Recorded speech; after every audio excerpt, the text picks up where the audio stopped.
Do you think it's fair that you grow up in, for those of you who are in the United States, that you grew up in the United States of America? Some people will never see this country. Some people will never know what it's like to choose between two different color socks. Like, some people will never know what that's like. Yet you are here and you complain about fairness. When you say that so-and-so got the promotion, this is just an example. So-and-so got the promotion above me.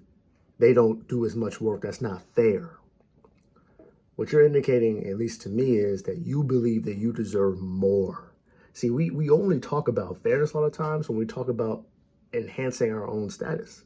And unfortunately, the status that you have is something you're neglecting when you talk like that. If the world that some of y'all want existed, it would only exist to serve you. And if that's the case, is it really fair? If fairness is only, exuded in the areas where you feel like, people are dishonest, systems are dishonest, systems are, imbalanced, then there would be no choice or world at all.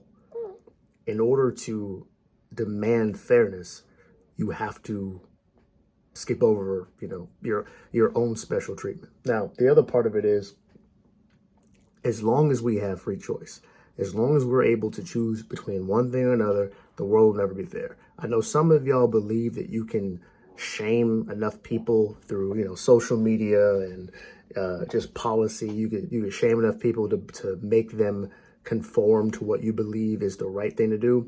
I'm telling you right now, that doesn't work. All that it does is create bitter people who still think that you're wrong, and they exude their unfairness. They play that out behind closed doors. It's still going to happen. It's just not going to happen where you can see it. All you're doing when you cleanse the world, of unfair treatment is you're putting it in a different box. That's all you do. And as long as people have the ability to say, no, I don't want to do that, they have the ability to make things unfair.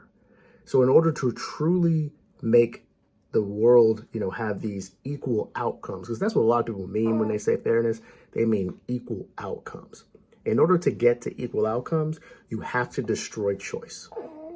And that's why the world that you want doesn't exist when you talk about fair, because most people are not going to make that trade.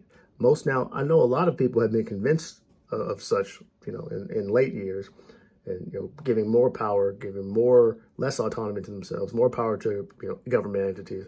But the vast majority of people are not going to make that trade.